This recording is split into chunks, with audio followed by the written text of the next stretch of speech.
Bismillahirrahmanirrahim. Assalamualaikum warahmatullahi wabarakatuh. Alhamdulillahilladzi arsala rasulahu bil huda wa dinil haq liyudhhirahu 'ala dini kulli walau karihal musyrikun. Asyhadu an la ilaha illallah wa asyhadu anna Muhammadar Rasulullah. Allahumma shalli ala Muhammad wa ala alihi wa ashabihi ajma'in.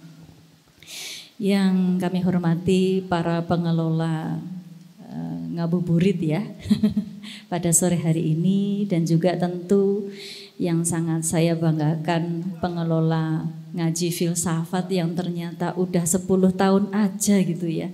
Kayaknya baru kemarin dimulai gitu. Ternyata perjalanan sudah panjang, makwes gitu, ternyata udah 10 tahun. Itulah dunia ini, cuman mampir ngombe. Lihat ke belakang saja ternyata sudah 10 tahun. Mudah-mudahan nanti tetap lestari acaranya ya Mas Wahid. Terima kasih sudah diantarkan. Terima kasih Mas-mas, Mbak-mbak, Ibu Bapak kalau ada yang mersani sudah selalu setia pada majelis ya, insya Allah penuh dengan barokah ini. Masjid ini masjid sangat bersejarah ya, karena saya dari Condong Catur nggak jauh dari sini, Mas Wahid, Ibu Bapak, alhamdulillah masih sugeng semua, sehat semua, masih bisa cerita gimana dulu awal berdirinya masjid ini. Alhamdulillah saya tengok sekarang semakin makmur gitu, semakin mendatangkan manfaat bagi banyak orang. Teman-teman sekalian, saya ini sehari-hari juga bergaul ya dengan Pak Faiz karena satu fakultas. Alhamdulillah kami punya mata kuliah tim bareng, yaitu nama mata kuliahnya panjang banget. Mata kuliahnya filsafat bahasa, teori semiotika dan linguistik. Nah, nganti kewan lear akronimkan gimana gitu ya. Kadang Pak Faiz 3 kelas, saya 1 kelas. Kalau lagi capek ya saya 2 kelas, Pak Faiz 1 kelas gitu terus. Nah, seringkali karena kami mengajar semiotika itu bisa, kami mau masuk kelas bareng itu fashionnya sama. Kita ngajarnya the language of fashion juga soalnya ya. Podo-podo ijo toska gitu. Podo-podo kotak-kotak biru. Nah yang terakhir itu kok podo-podo hitam dengan aksara Jawa putih. Nah itu gimana caranya kalau tidak satu pemahaman, satu selera ya, pasti tidak akan terjadi. Tapi itu hanya untuk menggambarkan bahwa pada sore hari ini juga saya dengan izin Pak Faiz tadi malam juga sempat chatting, sempat kirim salam untuk teman-teman semua. Sore hari ini kebetulan tidak dapat mendampingi. Mas Wahid, sebetulnya saya itu kalau ngisi pengajian seneng memberikan tips-tips coro Jowo. Misalnya kalau kunci-kunci komunikasi itu ada guci, lengo, kayu, gapuk, itu biasanya saya menguraikan begitu. Lugu dan suci, nek ono sing menteleng liyane lunga, nek ono sing teko liyane guyu, nek ono sing lega liyane kudu ngepok-pok. Terus saya juga senang kalau Ramadan begini menceritakan sebetulnya kalau Ramadan itu kita meniti sesuatu, Lebaran itu cuma satu. Ada lagi yang lainnya selain lebaran, yaitu leburan, luberan, laburan, sama terakhirnya liburan. Tapi sore ini saya nggak disuruh bicara itu. Sore ini saya diminta bicara yang lain, yaitu sesuatu yang agak serius tentang sisi lain Nuruddin Araniri yang merupakan sebuah kritik filologis. Kritik filologis itu adalah kritik terhadap manuskrip-manuskrip, pembacaan terhadap manuskrip.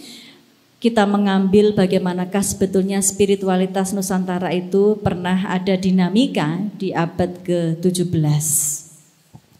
Sebelum ke sana, biasanya kalau saya belum ngitung, itu nanti ada yang tanya, Mas Wahid, saya boleh ngitung sedikit nggih?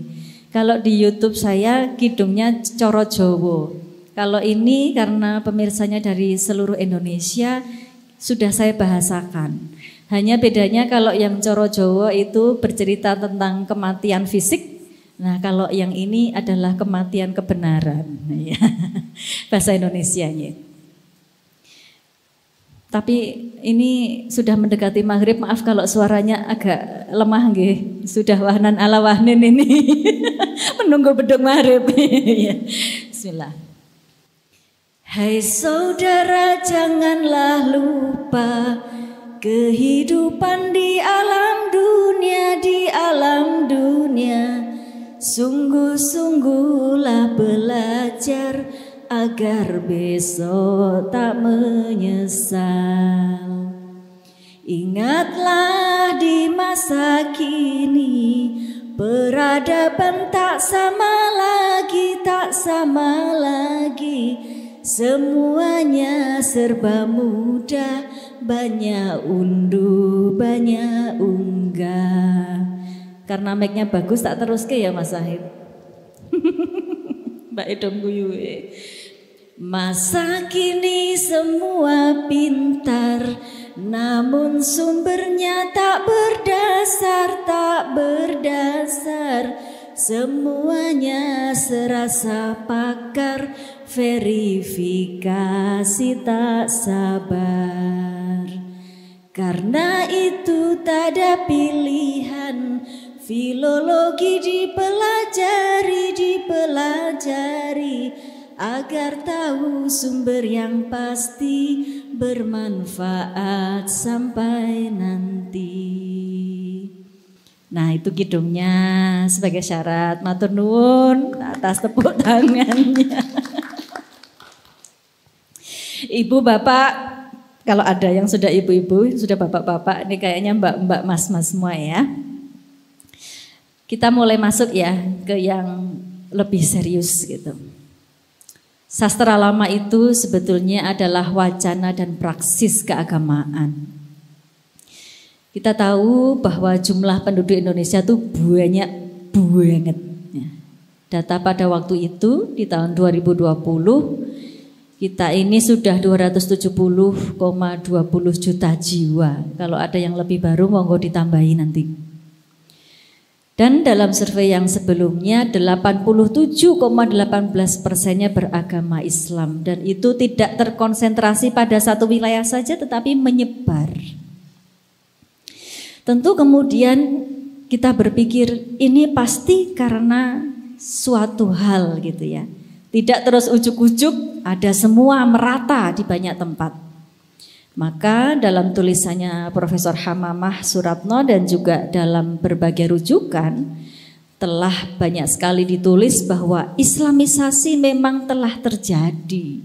Di antaranya melalui berbagai cara dan sastra itu menjadi sarana yang efektif untuk melakukan Islamisasi pada waktu itu.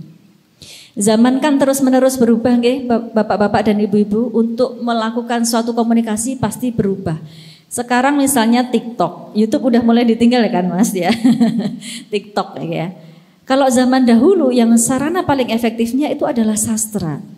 Karena orang-orang tidak punya pilihan lain loh untuk kemudian merefleksikan kehidupan. Pilihannya adalah sastra. Sastra konon katanya dibuat dari jiwa, diproduksi untuk sampai menyentuh kepada jiwa. Dan di dalam unsur-unsur sastra tersebut, ibu bapak, mas mbak semua, karya-karya masa lalu sangat kental dan memiliki sumber sejarah yang tinggi. Jadi meskipun sastra, tetapi dapat digunakan sebagai sumber sejarah.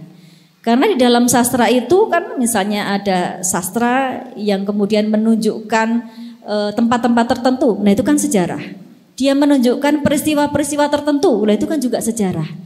Berarti walaupun sastra itu banyak yang mengatakan imajinatif, kemudian bahasanya sudah dari masa lampau, bahasanya kadang-kadang gak populer begitu, tetapi apa yang ditampilkan di dalam sastra itu menunjukkan suatu hal yang dapat kita gunakan sebagai rujukan sejarah. Nah, kita tadi banyak membahas Jawa ya, sekarang kita pergi ke Aceh gitu. Aceh ini memiliki kedudukan penting banget di dalam sejarah Indonesia. Bahkan berbagai referensi menunjukkan Aceh memiliki hazard intelektual keagamaan yang mapan dan kaya.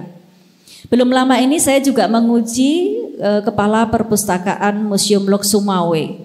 Dia mampu menunjukkan betapa kekayaan perpustakaan Lok Sumawe Aceh itu sangat-sangat banyak yang memuat tradisi intelektual Islam pada masa lampau. Demikian pula di daerah-daerah lain di Aceh, semuanya menunjukkan bahwa Aceh merupakan sentra intelektual Indonesia atau Nusantara pada waktu itu.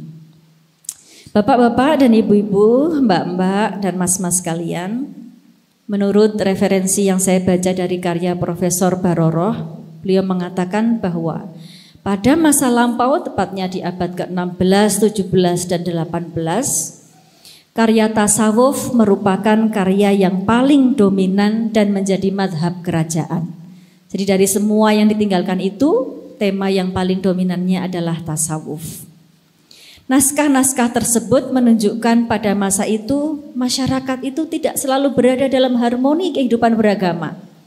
Kalau dasolennya kan, orang beragama semua harus rukun, orang beragama tahu agama semua harus saling tepos liro, toleransi dan sebagainya. Tapi naskah-naskah yang pada masa lalu itu bisa kita baca pada masa sekarang menunjukkan hal-hal yang berbeda.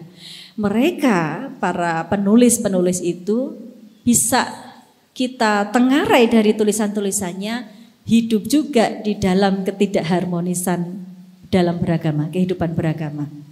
Nah, ibu bapak, mbak mas sekalian, tokoh-tokohnya siapa sih di abad itu? Pada awal Islam berkembang itu ada 4 tokoh setidaknya ya yang berpengaruh. Yang pertama adalah Hamzah Fansuri, yang syairnya masih sering kita dengar sampai sekarang, terutama syair perahu gitu. Nanti kita singkat jadi HF ya di dalam PowerPoint ini. Kemudian yang kedua adalah Syamsuddin As-Sumatrani. Yang ketiga adalah Abdurrauf As-Singkili, dan yang ketiga adalah Nuruddin Araniri, dan yang keempat adalah Abdurrauf As-Singkili. Jadi di sini Nuruddin Araniri berada sebelum Abdurrauf As-Singkili atau yang sering disebut sebagai Syah Kuala. Kalau ada Universitas Syah Kuala, yaitu Abdurrauf As-Singkili dari Singkel. Nuruddin Araniri ini berbeda pandangan dengan Hamzah Fansuri yang hadir sebelumnya, ibu-ibu, bapak-bapak, mbak mas sekalian. Menurut Nuruddin Araniri ya, perbedaannya di mana? Hamzah Fansuri itu berpandangan Tuhan sama dengan hakikat zat dan alam seisinya, atau wahdatul wujud kalau kita sering mengenal. Tasawufnya berada dalam pengaruh Ibnu Arabi. Dan Nuruddin Araniri menganggap Hamzah Fansuri tadi sama dengan Zoroaster, Brahmana, panteistik, Qadariyah, Mu'tazilah yang mempercayai kekekalan dunia. Nuruddin Araniri menulis begitu. Tuhan menurut Nuruddin Araniri dalam pandangannya Hamzah Fansuri itu seolah-olah wujud sederhana begitu. Itu cara pandang yang berbeda ya. Padahal kalau kita membaca karya-karyanya Hamzah Fansuri, dia belum tentu juga begitu.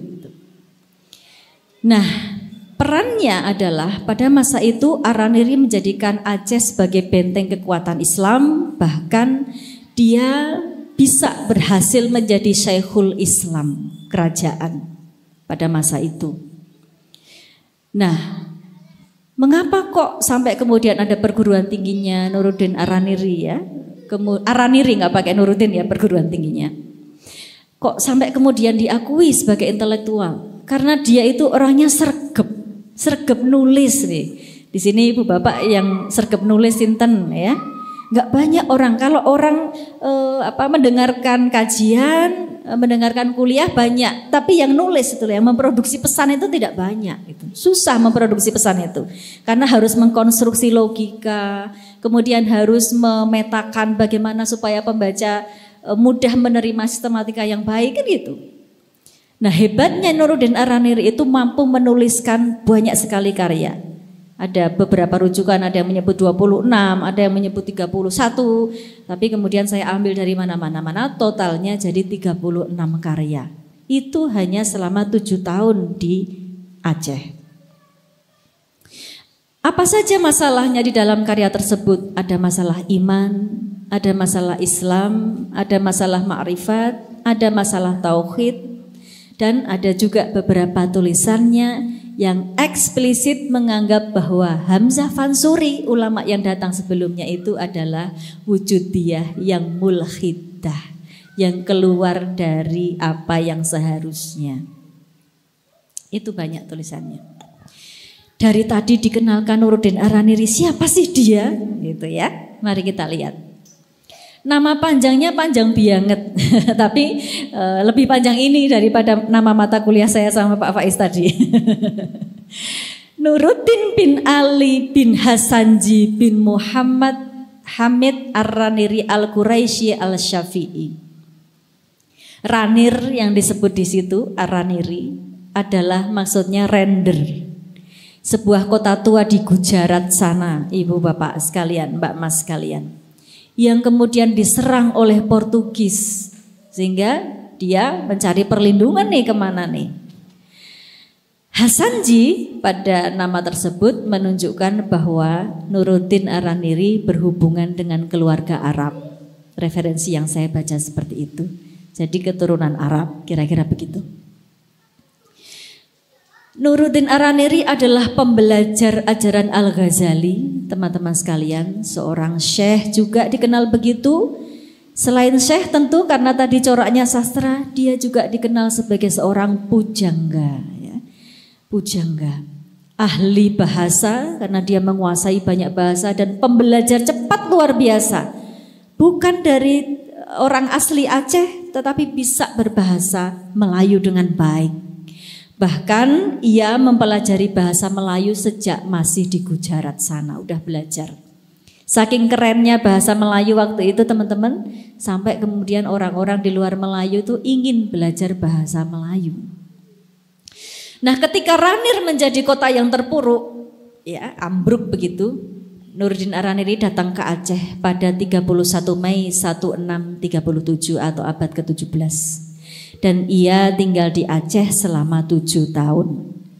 Tadi ya kita sudah membahas karyanya ada 36 dengan ide tasawuf serta sikap dan perilaku muslim itu seperti apa.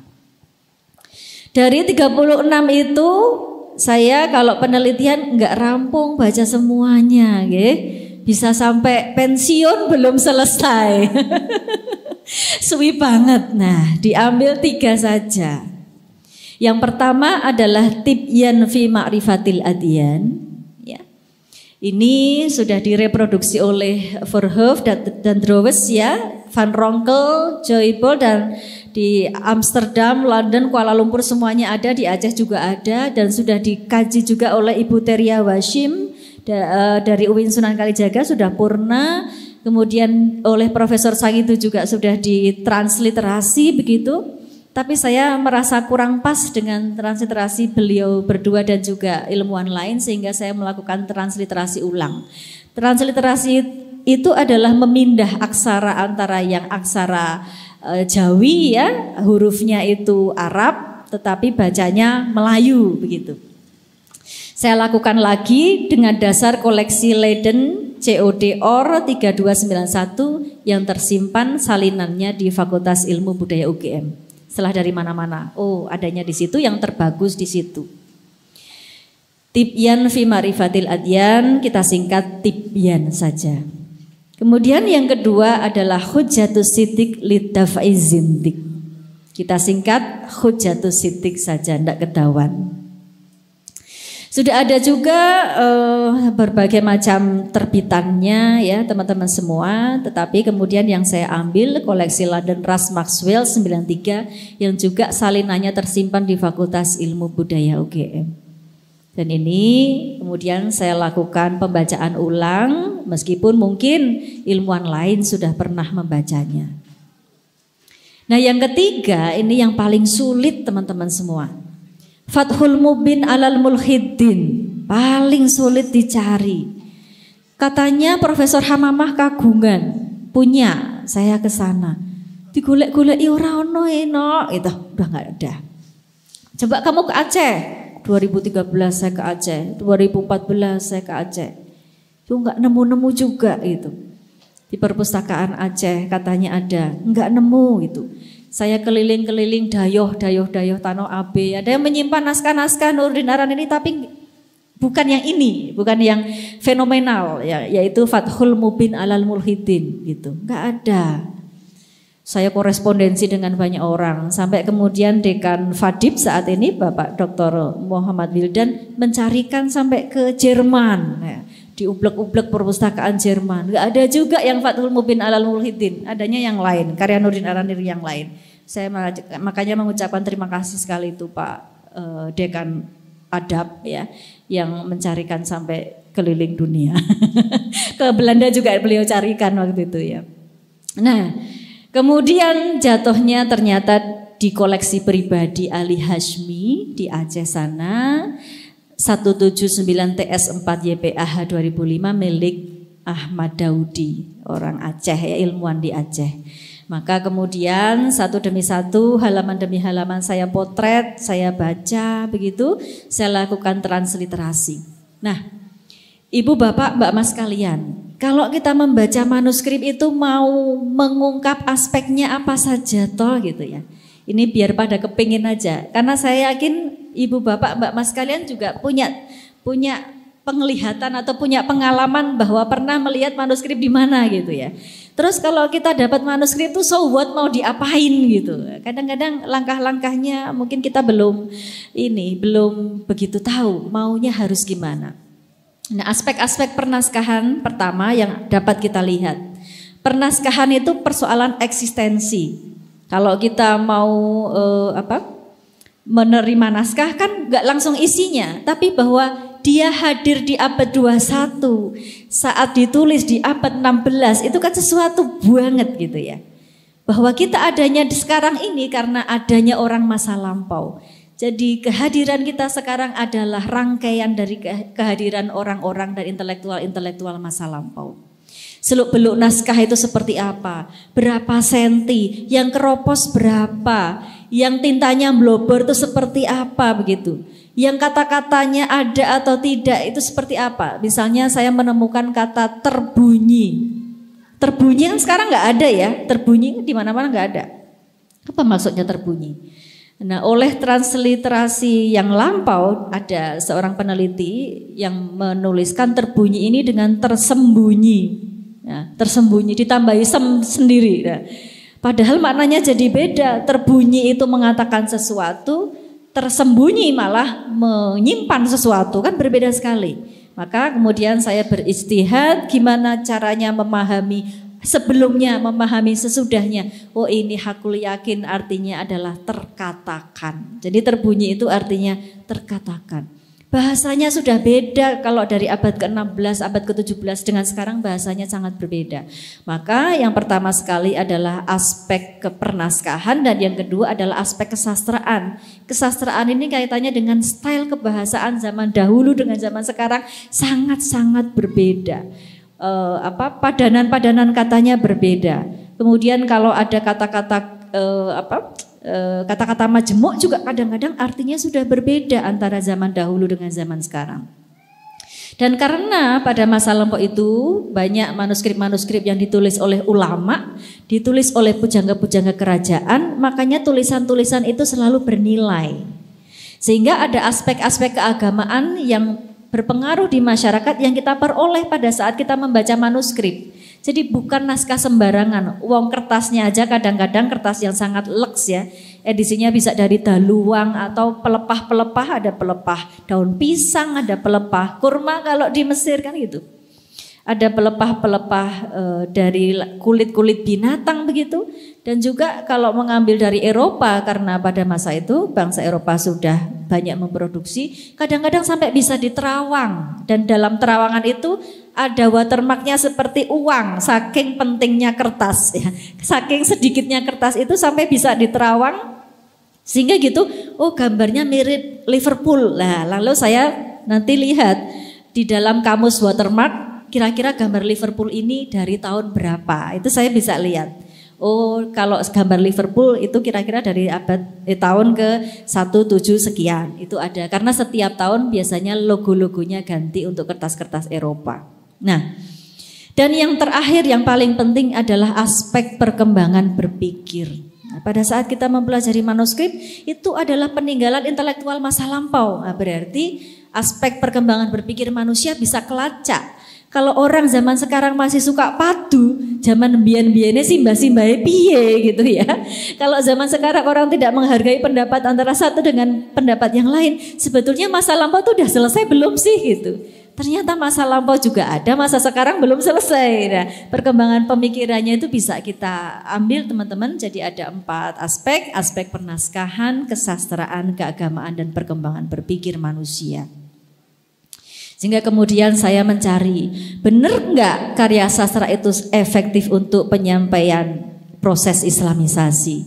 Benar enggak dari 3 karya yang tadi saya ungkap tadi memuat penentangan-penentangan antara satu pandangan dengan pandangan yang lain? Benar enggak ada struktur narasi dan fakta yang didesain untuk mengarahkan pemikiran orang terhadap suatu pandangan yang berbeda?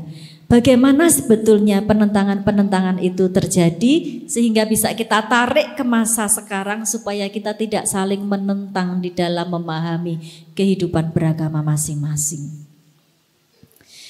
Terus jalannya gimana atau langkah-langkah timik-timiknya kalau kita mau melakukan kajian filologi. Nah, ini untuk yang belum pernah mengambil kuliah filologi atau baru mengenal, oh ternyata baca manuskrip tuh nggak cuma dibuka biak dibaca terus kita bisa mengatakan artinya begini, enggak begitu. Tetapi ada langkah-langkah dan metode-metode tertentu yang membuat temuan kita itu nanti dapat dipertanggungjawabkan secara ilmiah. Yang pertama, kita memahami teori filologi dan interpretasi, berikut metodenya. Filologi itu adalah filos dan logos, teman-teman ya. Mencintai logosnya masih dalam arti sempit, yaitu kata-kata. Seorang pecinta manuskrip harus mempunyai sikap lover of word, pecinta kata-kata. Kalau bukan pecinta kata-kata, wegah baca manuskrip itu. Udah berdebu, marai watuk, matanya sok kelilipan, kena kertas yang udah keruik-keruik gitu. Terus hurufnya sudah mengalay dengan sendirinya karena blobor ke sana blobor kemari, bahasanya judeki ya. Kadang-kadang lam tapi rasanya seperti kaf, jebulannya lam, seperti itu. Sehingga kita perlu memahami sebagai seorang pembaca manuskrip, modalnya adalah a lover of word, pecinta kata-kata. Kalau nggak cinta, ke laut aja, nggak usah baca manuskrip, suntuk nanti jadinya ya.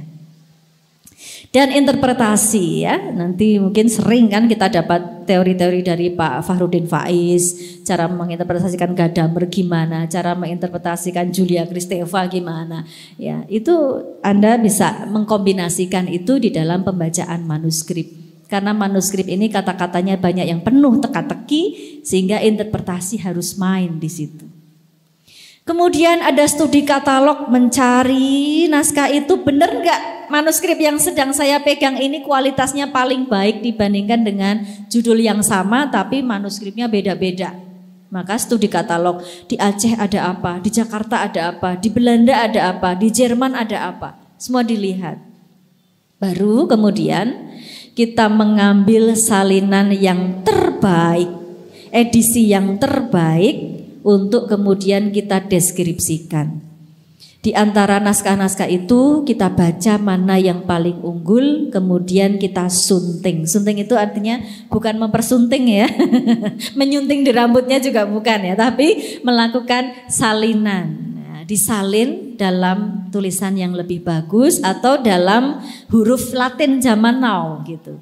Jadi kalau di situ tulisannya Melayu, tulisannya Arab tetapi bacanya Melayu, kita sunting menjadi huruf A, B, C, D supaya lebih enak dibaca. Itu namanya penyuntingan atau transliterasi. Baru setelah penyuntingan itu selesai dalam 3 karya tadi, 3 kitab tadi, hermeneutika saya masuk, pakainya kebetulan waktu itu Paul Ricoeur. Saya lakukan pre-understanding ya, atau pembacaan terhadap hal-hal yang di luar teks itu, gimana toh kira-kira di abad ke-16, abad ke-17 seperti apa, di Aceh lagi ada ngapain, di situ siapa yang berkuasa, terus ulamanya itu kok ditentang kenapa, baca-baca dulu sebagai pre-understanding. Habis itu ada tahapan namanya eksplanasi atau kebahasaan satu, Ada eksplanasi dua atau membaca struktur narasi dan fakta sosial yang ada di dalam teks tersebut. Baru kemudian dibimbing oleh metode langkah-langkahnya Paul Ricoeur, dilakukan understanding atau comprehension, validasi-validasi terhadap data yang kita temukan di manuskrip tersebut. Nah, Ibu, Bapak, Mbak, Mas sekalian, ternyata setelah dibaca, ya, dibaca secara tekstual dan juga diinterpretasikan, saya temukan bahwa memang karya Nuruddin Araniri itu sarana efektif untuk melakukan Islamisasi pada waktu itu. Saya juga baru pulang belum lama ini dari Padang, juga mencari karya-karya Nuruddin Araniri tapi yang ada di Padang. Ternyata stylenya beda. Yang ada di Padang nggak ada kitab tiga ini, Tibyan fi Ma'rifatil Adyan, Hujatus Siddiq Lidaf Izindik, kemudian Fathul Mubin Alal Mulhidin nggak ada di Padang. Yang ada adalah kitab-kitab sholat, fikih, kebanyakan di sana seperti itu. Jadi ini juga seolah-olah udah dibatasin ya, di sini zonanya di Aceh saja gitu. Nah, dari situ kita mendapati bahwa Araniri ini mau tidak terbantahkan merupakan orang yang sangat-sangat produktif. Buktinya dia bisa menulis 36 karya yang sebagian besar atau 27 diantaranya adalah tasawuf dan 9 karya diantaranya adalah tentang sikap dan perilaku. Yang kedua, tidak terbantahkan pada saat kita membaca karya-karya Nuruddin Araniri itu, beliau ini wawasannya sangat luas, makanya tidak salah kalau menjadi nama perguruan tinggi. Karyanya itu didukung dengan wawasan yang luas dan referensi-referensinya banyak. Catatan kakinya banyak, jenggot-jenggotnya banyak ya. Kalau bayangin kitab-kitab masa lampau kan nggak ada yang bersih, mesti catatannya tepi banyak, jenggotnya banyak gitu. Itu di mata kalau nggak lover of word udah kabur duluan emang melihat manuskrip itu.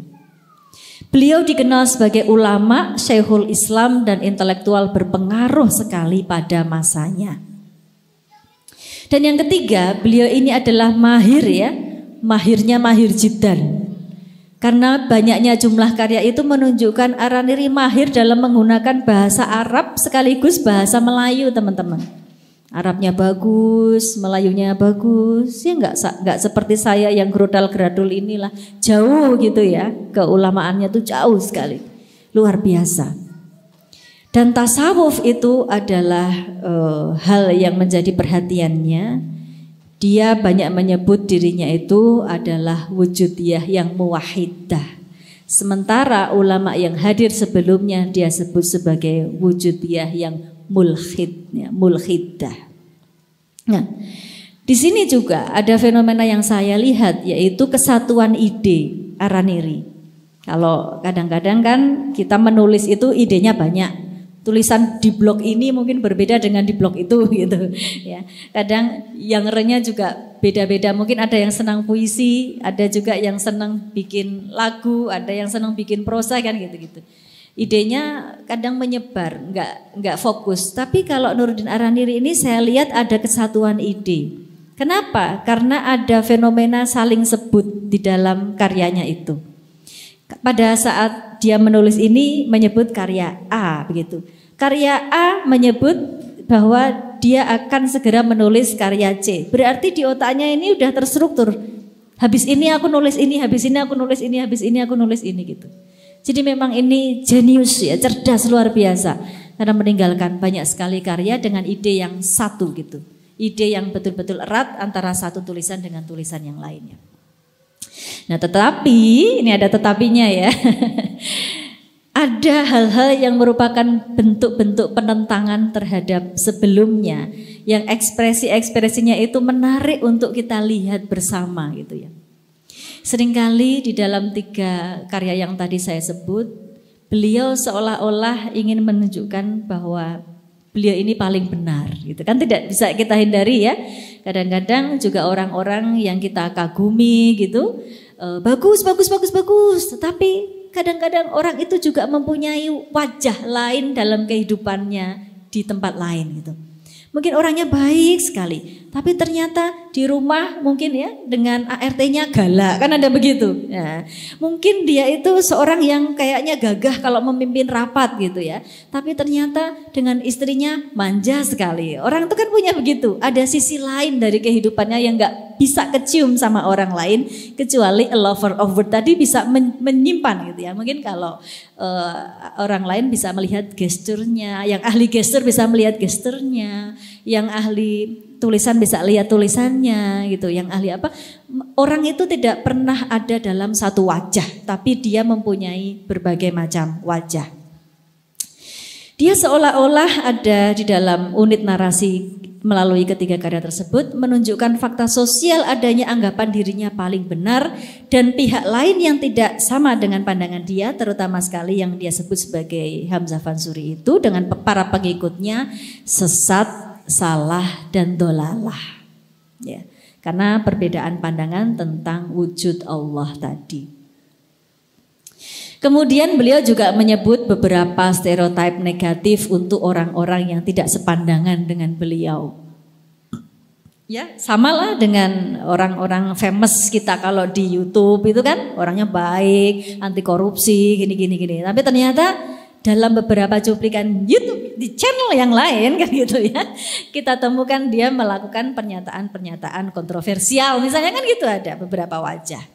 Nah ini unit narasi yang saya lihat di dalam ketiga karya tersebut menunjukkan ada fakta sosial mempersamakan pihak lain itu dengan orang-orang yang stereotipnya negatif seperti kafir, seperti mulhid, seperti itu tuh kayak zindik, itu tuh kayak mulhid, itu tuh menyerupai majusi, itu tuh menyerupai Yahudi, itu tuh menyerupai Nasrani. Wah kayak gitu tuh kayak Firaun, wah kayak gitu tuh ahli ibadah gitu. Ya, itu ekspresi-ekspresi yang terdapat dalam tulisan-tulisan di tiga karya tersebut. Kemudian ada yang saya anggap sebagai agak kekerasan verbal ya, kalau itu disampaikan dengan langsung gitu. Kan sebetulnya orang tuh kadang ada wilayah private sama wilayah publik ya. Kadang kalau di acara-acara perkaderan kan untuk mendefinisikan diri sendiri itu tanpa sengaja kemudian memberikan ekspresi kekerasan verbal pada pihak lain misalnya ya di dalam perkaderan internal tertutup gitu ya. Nah, tapi karena yang namanya karya itu bisa dibaca oleh orang secara berantai, bisa dinikmati oleh orang, pada akhirnya kita ini harus selalu menjaga. Jangan sampai yang kemudian di wilayah private itu kita bedakan dengan wilayah publik, di mana-mana kita harus selalu baik gitu ya perkataan-perkataannya. Nah kita lihat di ketiga karya tersebut ada pemilihan diksi yang memuat kekerasan verbal seperti penghinaan dan pelahnatan. Tidak saya sebut apa saja ya. Nanti bisa dibaca sendiri di buku yang dipegang oleh Mas Wahid ini. Ya. Nah, kemudian ada juga ekspresi untuk dihukum aja lah pihak lain itu gitu ya. Unit narasi pada ketiga karya tersebut menunjukkan fakta sosial adanya pernyataan sebaiknya menghukum pihak lain saja. Ada juga pernyataan untuk menutup jalan perdamaian. Ada pernyataan untuk diadili saja.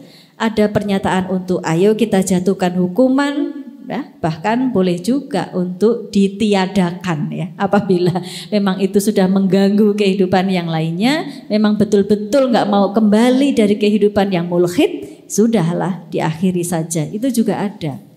Ya, ada kemudian yang membantah, bener po ada kata-kata itu, baca, terutama yang bagian fathul mubin alal mulhidin. Baca. Itulah masa lampau, tidak ada pandangan yang satu, tetapi pandangannya itu bisa berbeda-beda dan ekspresinya itu bisa menunjukkan penentangan-penentangan yang mengandung hal-hal yang tidak mengenakkan. Ya. Nah, sehingga apa yang bisa kita lihat setelah kita memaknai itu di depan teks ya. Saya pakainya di depan teks karena pakai Paul Ricoeur. Paul Ricoeur tidak berbicara tentang bagaimana pengarangnya, tidak berbicara tentang bagaimana teks itu, tapi kita bawa ke depan gitu. Kita bawa ke depan. Apa sebetulnya kalau kita teropong dari zaman ini gitu. Zaman ini bisa kita lihat, oh kalau itu terjadi zaman now, kita akan mengatakan karya-karya itu mengandung atau memuat intoleransi loh ya, gitu. Intoleransi loh ya. Kalau kita melihatnya zaman now ya, bukan melihat pada zaman itu. Kenapa? Karena ada penentangan-penentangan yang menunjukkan sikap-sikap intoleran itu. Ia menempatkan kelompok lain sebagai kelompok yang bersalah tadi, dholalah begitu, ada mulhid begitu, dan dapat diberi peringatan serta hukuman yang keras dan sangat keras. Karena beliau Syekhul Islam ya, maka orang-orang yang berbeda dengan dia bisa memperoleh hukuman yang keras dan sangat keras. Bisa dibaca buku-buku rujukan yang referensi peneliti terdahulu sebelum saya menunjukkan bahwa karya-karya Hamzah Fansuri itu oleh para pengikut Nuruddin Araniri sampai dibakar habis di depan Masjid Baitur Rahman. Bisa dibaca di berbagai referensi. Habis, makanya kalau mau cari malah ke Jawa kan, kitab-kitab Hamzah Fansuri, karena yang di sana habis dibakar oleh para pengikut Nuruddin Araniri. Ada juga berbagai peneliti mengatakan sebetulnya yang cerah itu apa? Bersengketa itu bukan Nuruddin Araniri dan Hamzah Fansurinya, tetapi para pengikutnya itu yang saling gontok-gontokan, kamu tuh mulhid, kamu tuh zindik, kamu tuh gini-gini, berbeda pendapat, sehingga mereka saling beradu sendiri dan mengakibatkan terjadinya pembakaran besar-besaran di depan Masjid Baitur Rahman Aceh itu. Islam dalam karya Nuruddin Araniri tidak tampil dalam wajah yang tunggal, ibu bapak sekalian, mbak-mbak, mas-mas sekalian.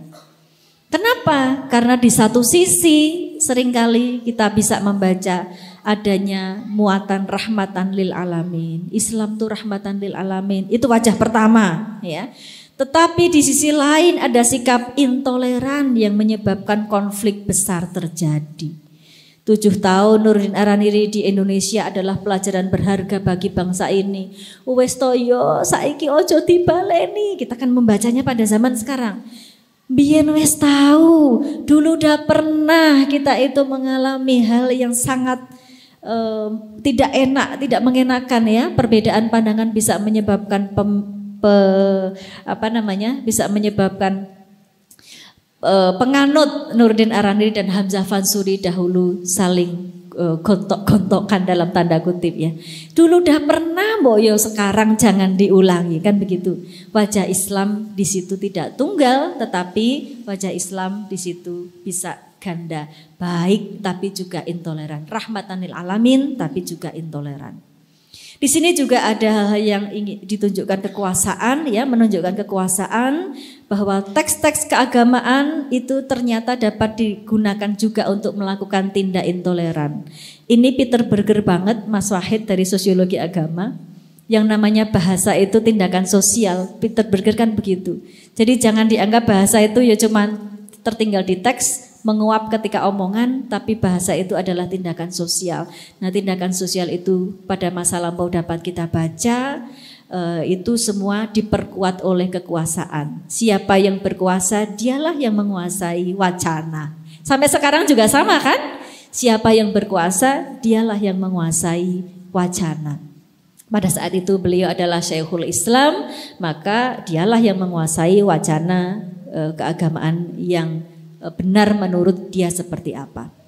Kemudian apabila kita melihat tentang kematangan beragama, sebetulnya indikator-indikatornya dapat kita petakan. Ternyata kematangan beragama itu kan seharusnya kalau menurut teori adalah akan melahirkan sikap yang mendatangkan manfaat secara sosial, menciptakan harmoni, harusnya kan begitu. Maka sebetulnya kalau dalam beragama kok kita selalu ingin cerah, kok kita selalu ingin bersikap intoleran pada orang lain, aslinya agama kita ini belum matang.